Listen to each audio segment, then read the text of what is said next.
이거 받아보셨죠? 제가 왜 이거를 했냐면요. 요게 우리 왜 손자병법에서 지피지기면 백전 불태라는 그 얘기가 있는데 우리 개인의 삶에 있어서도 그렇고 우리 자녀들을 교육하는 데 있어서도 마찬가지인 것 같아요. 그러니까 뭐 교육하는 데서 무슨 손자병법이냐 그러는데 그게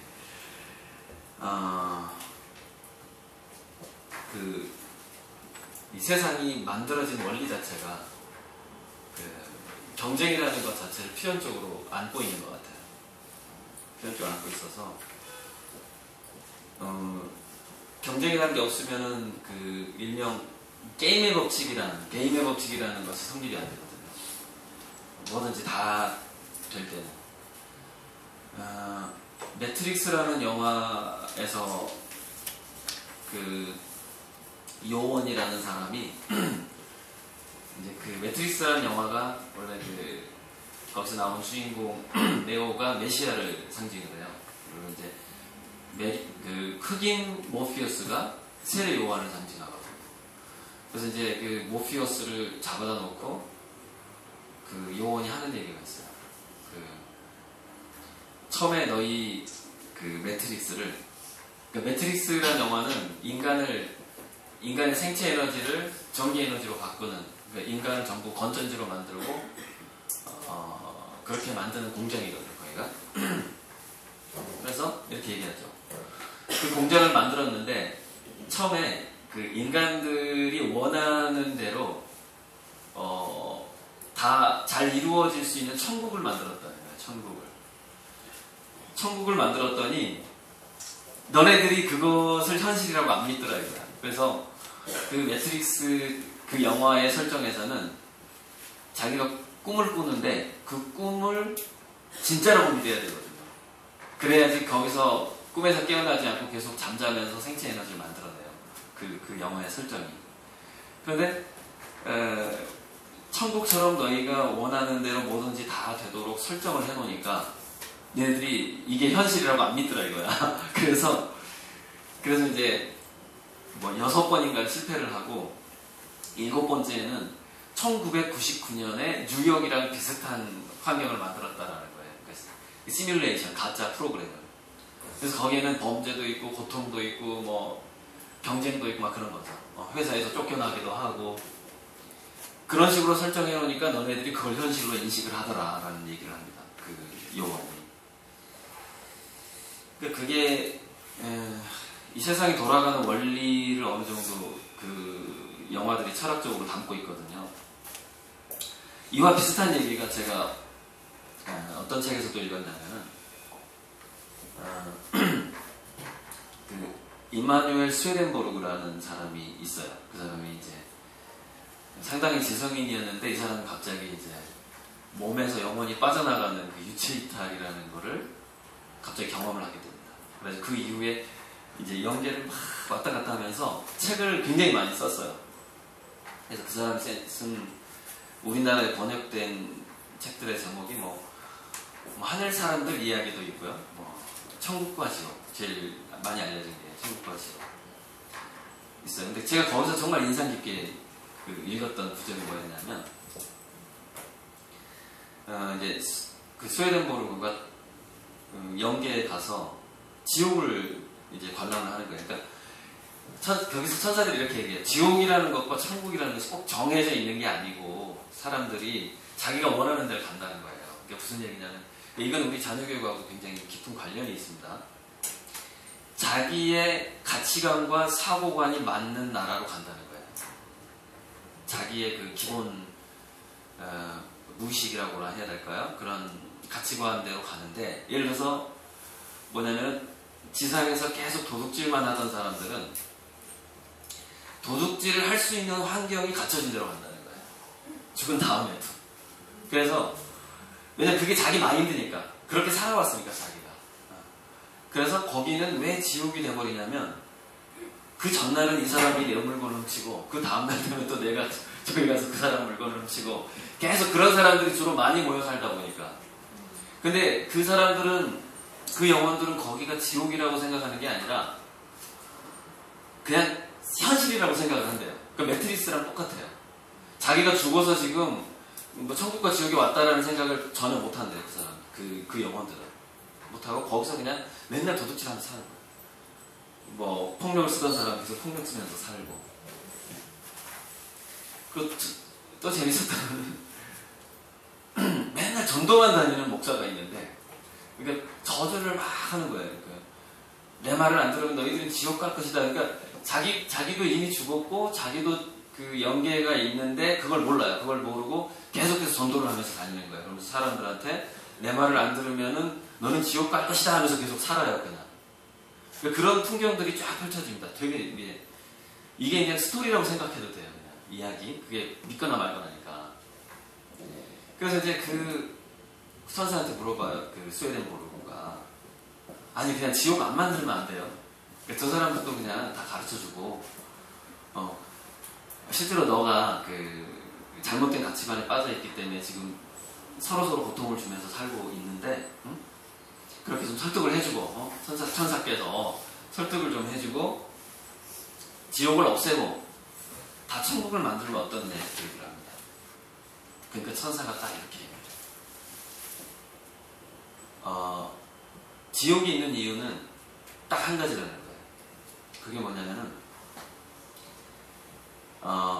너희들의, 인간들의 자유의지를 보장하기 위해서 지옥이 있을 수밖에 없다 이렇게 얘기합니다. 그러니까 이게 무슨 얘기냐면, 우리가 살면서 더 나아지는 것만 있잖아요. 더 좋은 것만 있잖아요. 그럼 방향이 한 방향만 설정이 되는 거잖아요.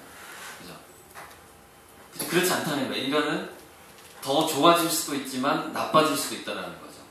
근데 그 나빠질 수도 있는 것을 동시에 보장하는 것, 더 좋아질 수도 있고 더 나빠질 수도 있는 것을 동시에 보장하는 것이 확장된 게 바로 천국과 지옥이라는 것이고, 그것을 보장해주지 않으면 너희들은 자유의지를 할 수가 없다. 좋은 것만 있으면 이 세상에.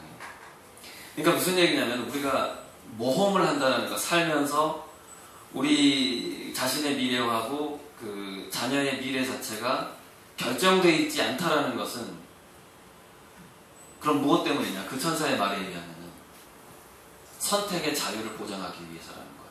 선택의 자유. 그렇다 보니까 이제 전략이 필요하게 된 거죠. 왜? 잘 선택을 해야 되니까. 하루하루 말 한마디 한마디. 그 자유가 보장되어 있고 그 자유에 의해서 우리는 그 미래를 더 좋은 방향 또는 더 바람직하지 않은 방향, 고통스러운 방향으로 우리 스스로 이렇게 설정을 하는데, 꼭 그걸 누가 이렇게 끌고 간다거나 하지 않는다는 거예요. 아무튼 그 천사의 말에 의하면. 그래서 그리고 또 이제 거시적인 얘기를 먼저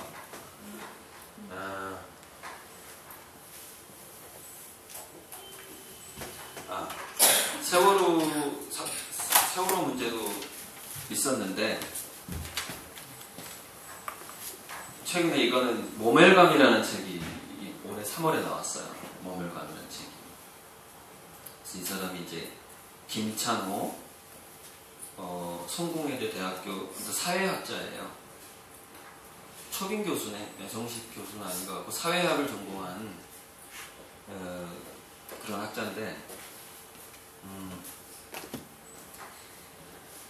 그 한국 사회의 근본적인 문제, 세월호 문제를 포함해서 지금 그 교육, 경쟁, 과잉 뭐 이런 문제 속에는 저게 숨어 있다는 겁니다. 모멸감이. 그러니까 한국에 그런 게 되게 많대요. 그러니까 뭐 예를 들어서 학벌에 의한 차별이라든가 뭐 장애인에 의한 차별, 그 예전에서도 쭉 있었던 남녀 차별이라든가 뭐. 그래서 그거를 표현하는 거에 대해서 많은 사람들이 죄책감을 지금 못 느끼고 있다는 거예요. 그래서 뭐 고객센터에, 그래서 감정노동 마시죠. 감정노동. 내가 화가 나지만 화난 거를 표현하면 안 되는 그런 직업들이 있잖아요. 근데 그런 직업들이 점점점 많아지는 거죠. 그런 직업들이 왜 점점점 많아져요? 모멸감을 주는 사람들이 많아지고 있다는 거지. 사회가. 그래서 저 책에서 이렇게 어떤 얘기가 나오냐면은 살인자들이 사람을 죽일 때 그 최대의 동기를 찾아봤대요. 최대의 동기. 그 다음에 은행 간도가 은행을 털 때 왜 그 사람들은 범죄를 저지르는가. 근데 살인자의 최고의 범죄가 뭐였냐면은 제가 나를 무시했다 했어요. 제가 나를 무시했다. 제가 나를 무시했기 때문에 난 죽였다. 왜 죽였느냐? 나는 내 목숨보다 내 자존심이 더 중요하다. 그러니까 내가 얘를 죽이고 내가 감옥에 갈지라도 나는 얘를 죽여야겠다. 이게 살인의 최대의 동기였다는 겁니다. 벌어지고 있는 범죄에 있어서. 근데 그러면은 왜 사람들은 모멸감을 자기보다 못하는 사람에서 모멸감을 주게 되었는가? 물론 이제 보통 학자들은 이렇게 얘기합니다. 인문학의 부재다. 뭐 이런 식으로 얘기를 해요. 그런데 태어나면서부터 장애인으로 태어난다거나, 그죠? 그런 차별이 있잖아요. 차별이 있는데, 제가 이제 또 한 권의 책을 이제 소개를 하는데 저랑 아무 관계없는 사람들이죠. 모멸감하고 이제 새로운 건강한 경제 모델 프라우트라는 책을 제가 소개를 하는데요. 지금 경제 체제가 어떤 식으로 가야 되냐면은 가치관이 성공에 대한 가치, 성공을 바라보는 그 기준이 좀 보다 더 인간의 영혼을 좀 생각해보는 그런 기준으로 바뀌어야 된다고 얘기를 하는 거죠. 물질적으로 계속 가다 보면은 여러분 우리 청소년들이 노스 있잖아요. 노스페이스 패딩 그거 입는 것 그런 게 다 저변에 우리 심리에 깔려 있는 게 그런 거예요. 내가 모멸당하기 싫은 거예요. 자존감을 찾고자 하는 것이 밑에 깔려 있고, 그리고 이제 그게 물질적으로 가다 보면은 애들이 비싼 패딩을 입는, 그래서 외국계 북유럽에 있는 사람들 있잖아요. 우리나라보다 훨씬 추운 지역에 있는 사람들 이해를 할 수가 없다는 거예요. 한국처럼 따뜻한 나라에서 왜 오리털 장발 입는지 모르겠는데 자기들도 그거 안 입어도 되게 따뜻하게 겨울을 안 되는 거예요. 오리털 안 입어도. 근데 한국에 왜 이렇게 오리털을 입냐는 거예요. 러시아 이런 데서 한국에 겨울에 오잖아요. 막 반팔 입고 다녀요. 너무 따뜻한데 그게 이제 인간이 적응을 하거든요. 추위에. 그게 어쨌건 그러다 보니까 물질로 이제 뭐를 채우려고 하냐면은 자존감을 채우려고 한다는 거죠. 돈으로. 그래서 자동차, 아파트, 브랜드 이런 식으로 이제 자기를 포장을 하게 되죠. 소두에 참 무겁게 시작하는데 제가 이게 세월호에 제가 충격을 받아가지고 저도 많이 충격을 받았어요. 제가 이제 화가인데 예술가들은 원래 시인도 그렇고 시인 예술가들 감수성이 되게 예민하거든요. 그래서 제가 밤마다 세월호 사건 이후에 밤마다 불을 끄고 딱 누우면은 갑자기 내가 배 안에 있는 것 같은 거예요. 그 배 안이 깜깜하잖아요. 그래서 배 안에 있는 무슨 물건 위에 내가 떠 있는 것 같아요. 밤에 불만 딱 끄면 그 기간 동안 계속 그랬어요. 그래서 저는 이 정도만 해도 내가 왜 이러지 막 이랬거든요. 그러니까 한참 후에 이제 다른 화가랑 제가 술을 마셨어요. 그랬더니 그 화가는 더해. 무슨 꿈을 꾸냐면 물이 차오르는데 이게 물이 이렇게 차올라가지고 자기가 숨이 막히는 꿈을 꾸면서 깬다는 거예요. 매일 밤 세월호 사건 이후에. 그러니까 실제로 예술가들이 좀 예민합니다. 시인들도 그렇고 시인들이 가장 예민해요. 예술가 중에서. 그래서 시를 극복하기가 시를 극복하고 싶었지만 극복을 못해서 소설가가 된 사람들이 많아요. 도저히 안 나오니까. 시가 도저히 안 나오니까. 근데 이제 이야기가 흘러가다 보면은 참 해주고 싶은 이야기가 너무 많다 보니까 시인들이 그 두뇌는 그 편도체라는 부분이 있어요. 중뇌 쪽에 아주 민감하게 발달되어 있는데 기본적으로 어떤 그 상처가 없으면은 상처에 대한 그 민감도 또는 과거에 상처를 입었다거나 집안 내력에 어떤 상처가 있다거나 그런 사람들이 시인이 많이 돼요. 예술가도 많이 돼요. 그래서 이제 제가 이제 자녀 교육을 얘기를 할 때 이미 실패한 사람들이 있거든요. 자녀 교육에. 얘가 이제 이미 초등학교를 이제 졸업을 해버렸어. 초등학교 때 내가 막 엉망으로 해버린 거야, 얘를. 나중에 얘기 들어보니까 두뇌도 모르고 그냥 엉망으로 해버린 거예요. 근데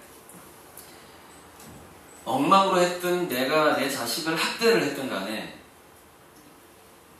반드시 그 모든 것은 다 에너지화 할 수가 있습니다. 에너지화. 그게 다 에너지예요. 나쁜 것도 에너지고 높은 것도 에너지예요. 밑으로 쑥 들어간 것도 에너지고 위로 올라와 있는 것도 에너지죠. 단지 이제 그거를 10대 중반부터 그 이후 저는 인간의 우리 두뇌를 연구하는 사람들의 얘기도 그렇고 인간의 두뇌는 55세쯤에 완성이 돼요. 55세. 그러니까 축두엽까지 그 전체 세팅이 다 끝나는 나이가 55세입니다. 두뇌가. 그래서 저는 이렇게 생각해요. 그 대통령이 될 수 있는 연령을 저는 50세로 더 늘려야 된다고 생각해요. 40세 너무 낮아요. 제가 봤을 때. 두뇌가 완전히 완성되지 않은 거거든요. 40대까지. 저도 40대입니다. 실수를 하더라도 좀 용서해 주시고, 네, 50이 넘어야 돼요. 기본적으로 인간이. 이게 균형을 맞추려면은. 그러니까 어쨌건, 그래서 무슨 얘기냐면, 10대 때까지 아무리 망가졌던 사람이라 할지라도, 그 중간에 그 두뇌라는 게 결정되어 있는 게 아니기 때문에, 50살에 정말 위대한 멘토를 만나면, 그 5년 만에 그 인간이 바뀌어가지고 55세 이후에 훌륭한 인간이 될 수 있는 거예요. 그러니까 굉장히 길게 봐야 되는 거고 그런 측면에서 보면 사실 여기 계신 분들도 지금 계속 학습기에 있는 분들입니다. 여기 55세 넘은 사람 잘 안 보이는데요. 있을 수 있지만 동안이기 때문에 안 보이시죠. 안 보이죠. 있을 수 있지만 누가 지금 막 찔러고 난리났는데 있을 수 있는데 다 동안이에요. 그래서 제가 이제 임마누엘 스웨덴볼이라고 말하기도 하는데 그 사람 얘기를 꺼낸 김에 또 이런 게 있어요. 제가 왜 그 영적인 쪽에 책을 많이 보게 됐냐면 제가 유목자로 태어났단 말이에요. 그러니까 아버지가 월남에서 전사를 하셨어요. 그래서 한 사람이 없으니까 어디 갔지? 여기서부터 시작해가지고 사회 세계에 대해서 너무 궁금한 거예요. 너무. 그래서 그쪽으로 물론 이제 중학교 때 저는 책은담을 중학교 때부터 봤어요. 책은담 그다음에 불교 쪽에서 법구경 이런 거. 근데 그때부터 좀 기질이 좀 도인 기질이 좀 있었던 것 같아요. 약간 수행자 산에 가서 그냥 풀뿌리 캐먹으면서. 그러니까 돈하고 좀 약간 거리가 먼. 그래서 이제 그런 쪽으로 공부하는 데는 좀 도움이 됩니다. 그런 게. 뭐에 도움이 되냐면 약간 그래서 요즘에 명상도 도움이 된다고 하는데 집중력에 도움이 돼요. 그런 어떤 초월적인 생각을 가끔 해보는 것. 가끔 해보는 것이 다시 현실로 왔을 때 현실에서의 그 집중력이라든가 현실에서의 관망하는 이렇게 좀 더 큰 그림을 볼 수 있는 눈 이런 것들을 키워주거든요. 초월적인 생각을 상상을 많이 해본다는 것이. 그래서 이것만 얘기하고 이제 우리 원래 본론으로 들어갈게요. 이런 거죠. 우리가 현생의 프레임이라는 것은 제가 지금 뭐에 대해서 얘기를 하려고 하냐면은 이 단어가 없을 수도 있어요. 우리가 형평이라는 단어가 있잖아요. 형평이라는 단어. 형평이라는 단어. 근데 이제 이거를 저는 이제 약간 풀어서 영평이라는 단어를 좀 쓰고 싶은데, 그러니까 모든 존재는 영적으로 되게 평등하단 말이에요. 그런 게 있어요. 그래서 그거를 이제 우리 이제 뭐 이게 무생물까지 들어가면 골치가 아프니까 인간으로만 가져와 볼게요. 그러면은 우리가 태어날 때 이쪽이 아주 그냥 잘나게 태어난 사람들이라고 치자고요. 근데 우리 인생이라는 게 아주 좋은 집에 태어나서 이게 망가졌다가 다시 뭐 이런 사람도 있고, 곡선이 되게 다양하거든요. 이런 사람도 있고, 인생 곡선이라는 게. 근데 이거를 좀 알 필요가 있어요. 제 믿음은 뭐냐면은 이 곡선 말고 분명히 이전에 곡선이 있었다라는 거예요. 그러니까 이거는 뭐 어떤 종교의 교리하고도 안 맞는 겁니다. 그러니까 뭐 이거는 윤회론도 아니에요. 근데 분명히 보이지 않는 우리가 인식할 수 있는 것을 벗어난 뭔가 그 이전과 그 이후의 시간대가 있었다라는 그냥 단순한 그런 생각이에요. 뭐 이런 게 있어요. 그래서 무슨 얘기냐면은, 자, 이게 우리 이 지구상의 삶이라고 쳐요. 육체를 가지고 그러면. 근데 뭐 그 이후에도 뭔가 있겠죠. 그 이후에도 뭐 있겠죠. 근데 그 이전에 이랬을 수도 있다라는 생각이 저는 아까 제가 보여드렸던 책, 모멸감이라는 것. 우리 한국 사회에서 지금 외국에 비해서 굉장히 지금 팽배되어 있는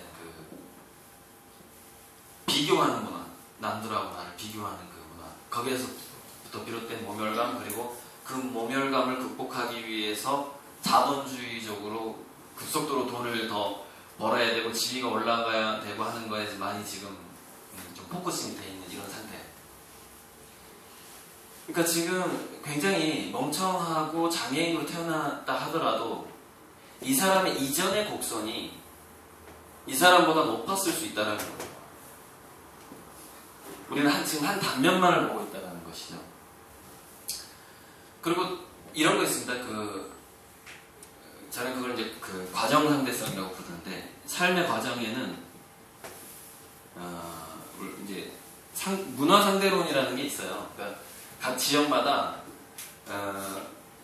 더 가치 있게 생각하는 기준이 다르다라는 게 문화 상대론이거든요. 어쨌든 그런 건데, 주변에 보면 우리 아이들 중에서 선천적으로 의욕이 없이 태어난 애들이 있어요. 그렇죠?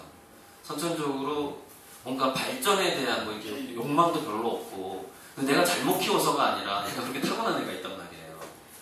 그리고 선천적으로 뭐 IQ가 80도 안 돼가지고 도저히 교육 자체가 불가능한 애들이 있어요. 교육을 해도 효율이 안 나오는 사람도 있고. 그래, 안 가르쳐도 지가 뭐 그냥 알아서 정말 하버드대 가고 서울대 가고, 내가 공부하지 말라고 했는데도 막 너무 공부를 잘하는 애도 있단 말이에요. 타고나게. 근데 각각의 과정들이 굉장히 거시적으로 봤을 때는, 그래서 굉장히 무능하게 태어나서 쭉 부모가 돌봐줘야만 하는 아이들도 있어요. 이렇게 쭉 가는, 이렇게 치고 못 올라가는 아이들이 있어요. 그런데 이렇게 생각해 볼 수 있다는 거예요. 뭐냐면은, 얘가 한 100년 쉬러 왔나 보다. 여기 지구상에. 지금 휴식기인가 보다, 얘가. 그렇다고 얘가 못난 애가 아닌 거예요. 얘는 예전에 잘 나가는 애였을 수 있어. 그냥 다른 차원에서. 그러니까 이게 다른 우주가 또 있거든요. 이게 평행 우주론이 있고, 다른 우주에서 굉장히 뛰어난 애였는데, 잠시 지금 나랑 같이 살면서 얘가 지금 다음 증후군으로 태어났어. 좀 쉬다 가게 해주자. 좀 편하게. 그리고 뭐 얘가 가능성이 있는데 노력을 안 한다. 그럼 우리가 교육할 필요가 있어요. 그래서 복지라는 것은 뭐냐면은, 교육과 복지는 좀 다른 거죠. 교육은 얘가 발전 가능성이 있을 때 하는 거잖아요. 가능성이 있는데 얘가 게으를 때나 뭐 이럴 때 하는 거고, 복지는 얘가 노력해도 힘들 때 돌봐주는 거예요. 그래서 이제 그래서 복지는 장애인하고 노인하고 어린애하고 그렇죠. 그런 게 그 세 가지예요. 그 세 부류를 잘해주는 게 그게 복지인 거예요. 그 사람들이 뭐 더 하려고 해도 신체적으로 안 되고 지능적으로 안 될 수가 있고, 어린이니까 너무 어리니까 또 안 되고 자기 보호가 안 되고 뭐 그런 거거든요. 여기에 대해서 깊이 들어가면 또 이제 또 많은데, 근데 지금 이런 마인드가요, 엄마들한테, 이렇게 인문학교육이거든요, 일종의. 근데 여러분 이런 게 있습니다. 우리나라는 이 분파된 게 좀 부딪히는 단체들이 많아요. 이익단체들도 그렇고, 우리 보수와 진보가 굉장히 극렬하고, 그러다 보니까 텔레비전에 나오는 그것의 기준이라는 게 있습니다. 보도 기준이라는 게 있어요. 그래서 조금이라도, 예를 들어서 조금이라도 반기독교적이다, 내지는 뭐 반불교적이다, 그 다음에 이거는 보수를 너무 자극할 수 있다, 이거는 진보를 너무 자극할 수 있다, 뭐 이런 것들을 다 가지치기를 합니다. 그래서 굉장히 원만한 것만 우리 주변의 정보에 받아들여지게 돼 있어요. 원만한 것만. 그래서 좀 제가 정말 막 작정하고 이런저런 얘기를 막 하면은요, 저는 아마 사회에서 매장될 수도 있을 거예요. 지금도 저는 사실 웬만하게 하고 있는 겁니다, 강의를. 근데 개인적으로 정말 사적으로 맥주 한잔 하면서 얘기할 때 별 얘기 다 하겠죠. 이걸 우리가 이제 뭐냐면 자기 스스로 자기를 감시한다고 그러거든요. 공격당할까봐 무서운 거예요. 어쨌든 그런 측면이 있기 때문에, 그래서 독서라는 게 뭐냐면, 여기서 독서가 굉장히 중요할 수가 있습니다. 이게 왜 또 독서로 연결이 되냐면, 도서관에는 그리고 책장에는 별별 무슨 사이코가 쓴 책도 있고요, 별 책이 많아요, 정말. 그리고 그 하루에 뭐 수백 권이 쏟아져 나오기 때문에 그거를 검열할 수 있는 인력도 없습니다. 그걸 누가 검열을 하겠어요? 하루에 수백 권씩을. 엄청난 인력이 필요한데, 그 출판 뭐 심의 이런 걸 한다는 게, 출판사만 해도 뭐 3만 개인데 지금. 그래서 제가 다시 이제 바벨 전략으로 넘어갈게요. 바벨 전략. 바벨 전략이라는 건 뭐냐면,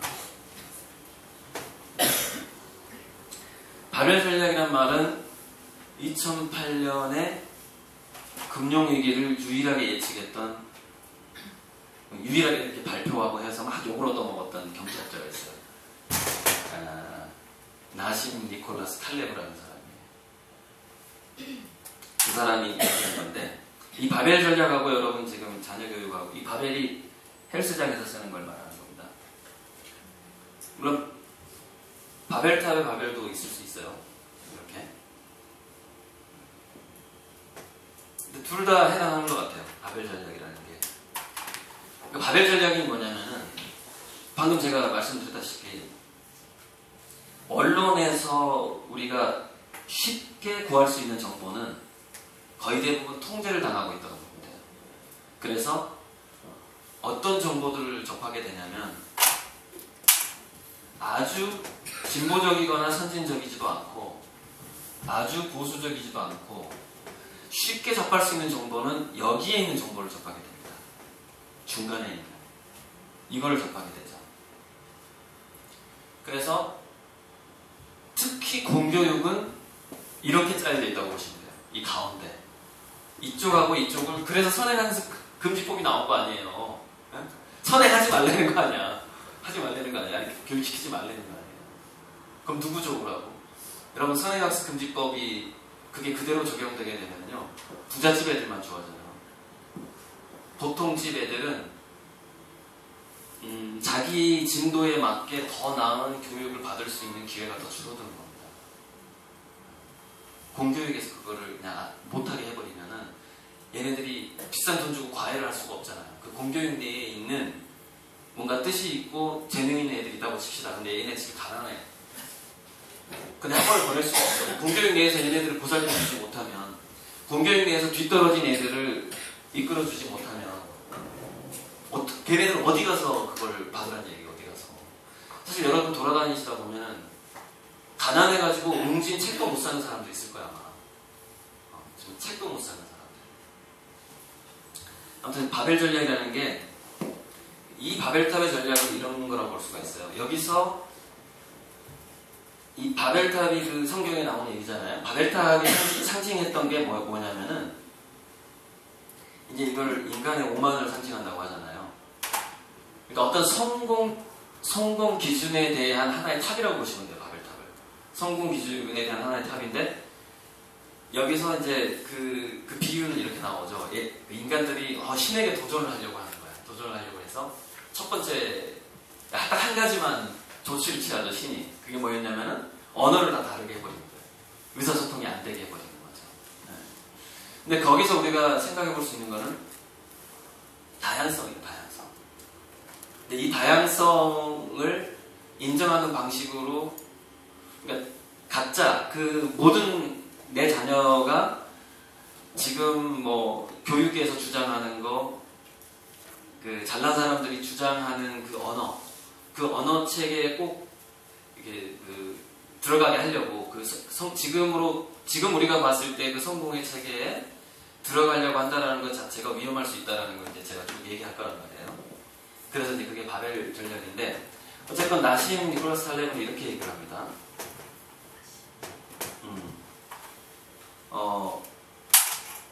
앞으로는 그 경제가 이렇게 축소 경제로 가기 때문에 그리고 저번에 제가 얘기를 했어요. 저번에 여기 와서 굉장히 고소득인 직업이 있고 그 다음에 여기 몸을 움직여야만 한 직업이 있었을 경우에 현대 문명은 중간에서 로봇과 인공지능이 AI가 계속해서 발달을 하기 때문에 휴대폰도 일종의 이 로봇이라고 볼 수 있고요. 그러니까 로봇하고 컴퓨터는 좀 비슷한 개념이에요.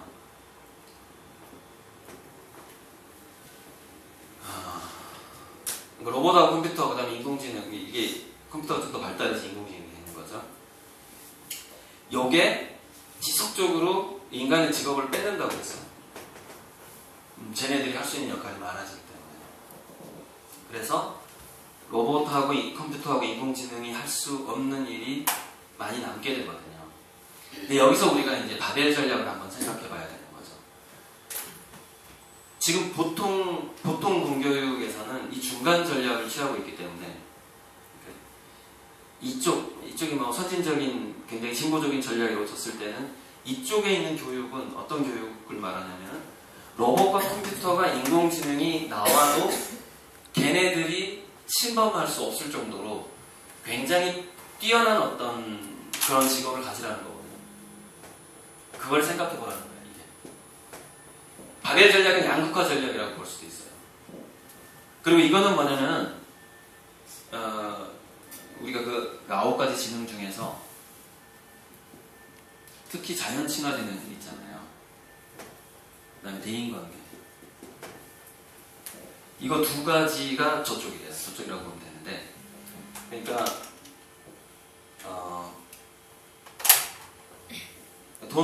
돈이 없고 가난하지만 서로 연대해서 즐겁게 살 수 있는 그런 능력하고, 그 다음에 1차 산업에서 자기가 논농사, 밭농사로 지을 수 있는 하나의 그 몸에 밴, 그래서 이제 어렸을 때 저는 주말 농장을 꼭 시키라고 얘기하거든요. 그러니까, 결국 지금 다가오는 그 위기 중에서 제일 큰 게 기후변화의 위기인데, 기후변화의 위기는 반드시 식량의 위기랑 연결이 되게 돼 있어요. 왜냐면 농토가 망가지기 때문에. 외국에 있는 대규모 러시아의 밀농장, 미국에 있는 옥수수 농장, 중국의 농토에 있는 사막화 이런 것들이 계속 일어나고 있고, 또 중국에서 농민이 줄어들고 대부분 도시로 들어가게 되면서 중국에서 농산물 수입을 계속 늘리고 있어요. 그래서 결국에는 우리나라로 들어오는 농산물과 그 경쟁을 하게 되고 수입 농산물이 가격이 올라가게 되고 그러면 국내에서 생산하는 것들의 가격이 또 더 많이 올라가게 되죠. 그래서 저절로 귀농 현상이 일어날 수밖에 없는 거예요. 젊은이들까지. 자, 그런데 바벨 전략은 뭐냐면 얘네들을 그럼 우리 애는 결국 나중에 1차 산업으로 가야 되는 건가? 6차 산업이라고 6차 산업. 1차 산업에서 농산물을 생산을 하고 2차 산업에서 배달을 해주고 그거를 운영하는 건 컴퓨터가 운영하고 그걸 6차 산업이라고 해요. 6차 산업이 아주 전망이 좋다 이런 얘기가 많이 나오는데 그럼 우리 애를 그렇게 해야 되느냐? 그 얘기가 아니에요.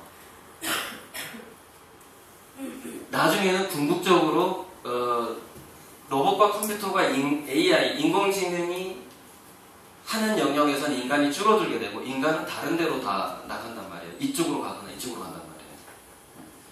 그런데 미래에 사람들이 많이 모일 수 있는 곳에서 뭔가 더 기회가 많아요. 그러니까 육체 노동도 좀 할 수 있고 농사도 좀 질 수 있고 이런 적성을 우리 아이들한테 좀 주면서도 동시에 영어 공부하고 프로그램 공부하고 그 다음에 뭐 돈이 좀 여유가 있으면 고액과외라든가 뭐 해외에 보낸다거나 뭐 연수를 보내고 뭐 예를 들어서 노벨상을 탄 연구원들이 많이 있는 연구소에 애를 데리고 견학을 가고 이런 걸 동시에 하라는 얘기입니다. 그게 바벨 전략이에요. 할 수만 있으면. 그러니까 지금은 우리 애들 교육이 공교육의 변화는 가장 느려요. 전체 시스템의 그 진보성 자체가 행정하고 공교육이 가장 느리거든요. 그다음에 법도 느리고. 그렇기 때문에 공교육이 알아서 미래를 대비하는 이 바벨 전략을 공교육이 알아서 우리 애들한테 해주지 않습니다. 절대.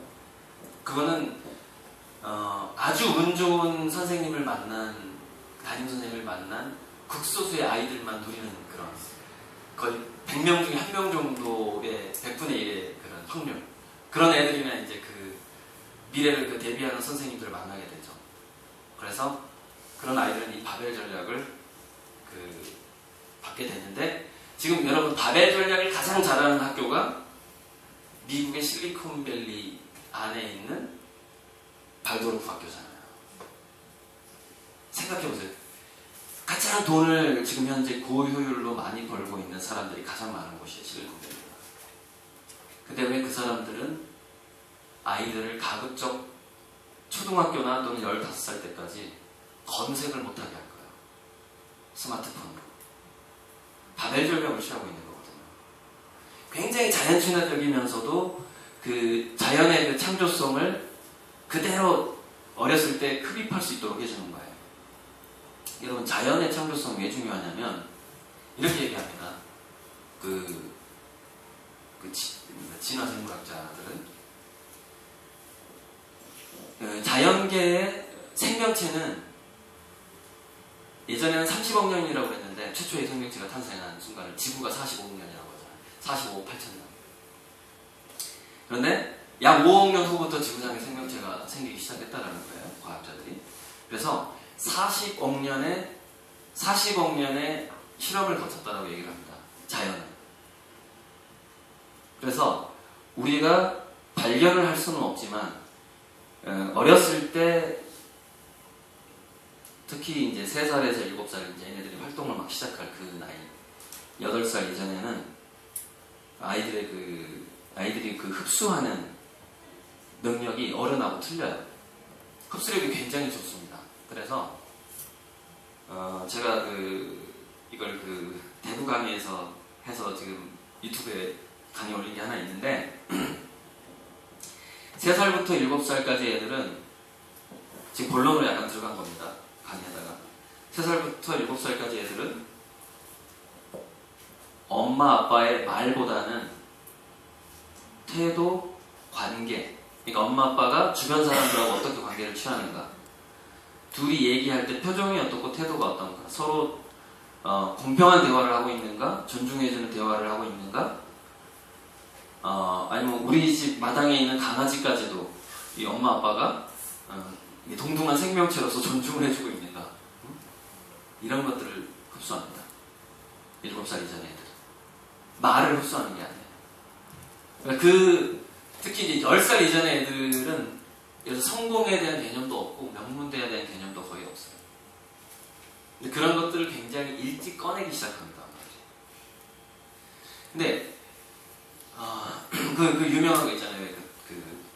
초등학교 7살 이전에 한글 알파벳과 한글을 가르치지 말라고 주장하는 뭐 뇌과학 서유원 씨라든가 뭐 독일에서는 알파벳을 배워가지고 들어오면 안 된다고 부모가 혼난다고 하잖아요. 그게 뭐냐면은 이제 그 선행교육을 선행학습을 비판할 때 하는 얘기거든요. 반드시 보상이 따르게 됩니다. 그러니까 7살 이전의 아이가 보다 더 굉장히 이제 그거를 자연을 카오스라고 하거든요. 카오스적인 체험, 자연의 40억 년의 실험을 거친 그 자연의 에너지를 흡수하는 체험이 더 많은 게 좋은데, 그때 한글이라든가 이제 그 실내 활동이 더 많아진다거나 그 언어 활동이 지나치게 많아진다는 것은 오히려 그 시간을 그 카오스의 에너지를 얘가 흡수할 수 있는 그 기회를 빼앗는다는 거죠. 그 얘기죠. 그래서 이제 동화책 중에서도 맨 처음에는 글자가 없는 동화책을 보여주라고 하잖아요. 아마 웅진다 책에도 글자 없는 거 있죠? 있지 않나요? 출판네요. 네. 처음에는 글씨가 없는 책을 보여주라고 하거든요. 그게 무슨 얘기냐면 글씨가 들어간 상태의 책을 그 어린아이들이 봐버리면 얘네들이 카오스의 에너지 있잖아요. 무한한 에너지. 이게 흡수 능력이 떨어지는 거예요. 그 흡수하는 양이 줄어드는 거예요. 그게. 얘네들 더 지금 한참 상상을 해야 되는 나이인데. 그죠? 7세 이전에는. 근데 이제 7세 이전에 예전에 이제 이런 게 있습니다. 제가 이제 이렇게 얘기하면 반론을 제기할 수가 있어요. 옛날에 정말 시골에서 악기라고는 학교에 오르간 딱 하나가 있는 그런 시골, 그런 데서 우리가 다 컸지 않느냐, 70년대생, 60년대생들이. 그래서 자연에서 열심히 뛰어놀았지 않느냐. 근데 왜 그 사람들은 창의성이 별로 없냐? 이 말에 의하면 제가 그 카오스를 흡수하는 게 나중에 창의성이 연결된다고 제가 주장을 하면 없을 수밖에 없습니다. 왜냐면은 그때는요, 어린아이들이 노동력으로 쓰였어요. 자연을 체험한 게 아니었어요. 야, 이삭 주워와. 그때 사나토리 교환 거야. 사나토리 교환에서 애들이 자연을 체험하는 게 아니었다니까. 그러니까 자연의 체험이라는 것은 이거예요, 이거. 자기 결정성. 자기가 어떤 활동에서 그 아이들이 흥미가 이쪽으로 가게 되면은 그쪽을 열어놔야 된단 말이에요. 근데 예전에 우리가 그 시골에서 자연을 체험했을 때 저만 해도 조금 자유로웠는데 아마 우리 형 때까지만 해도 어린 사람들도 노동 착취를 당했어요. 제가 지금 생각을 해보면 일을 많이 했어요. 막 풀 배워야 되고 토끼 키워야 되고 막 그런 걸 많이 했어요. 저도 매일 아침 그 비료푸대 있죠. 비료푸대 매일 아침 우리 어머니가 저한테 시켰습니다. 산에 가서 그걸 매일 아침 그걸 채워왔어야 했어요. 주로 이제 채워오는 게 솔방울하고 그 구루터기 썩은 거, 그 발로 탁 차면 딱 쓰러지거든요. 지금도 무릎이 아파요. 저 어렸을 때. 이제 우리가 나무가 얼마나 썩었는가 이게 가늠이 안 되거든요. 그 나무하러 갈 때. 팍 치면 이게 벤지 얼마 안 된 거야.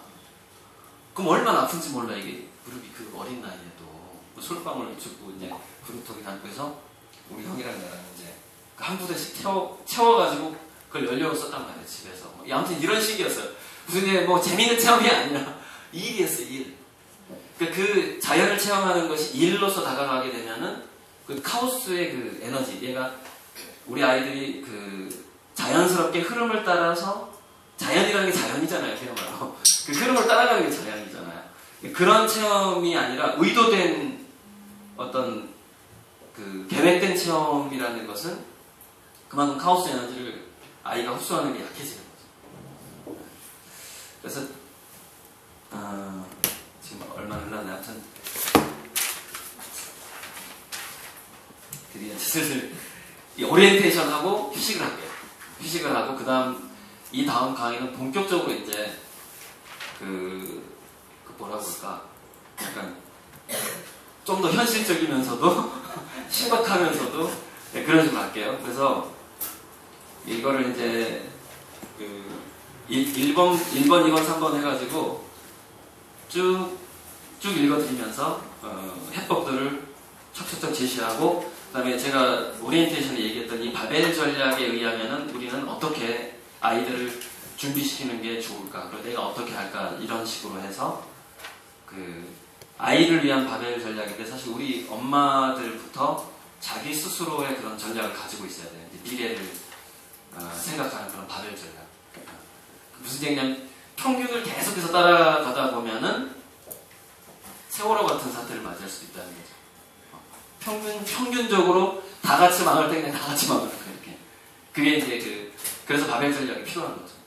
일단 이걸로 한 5분 정도 쉬겠습니다. 네.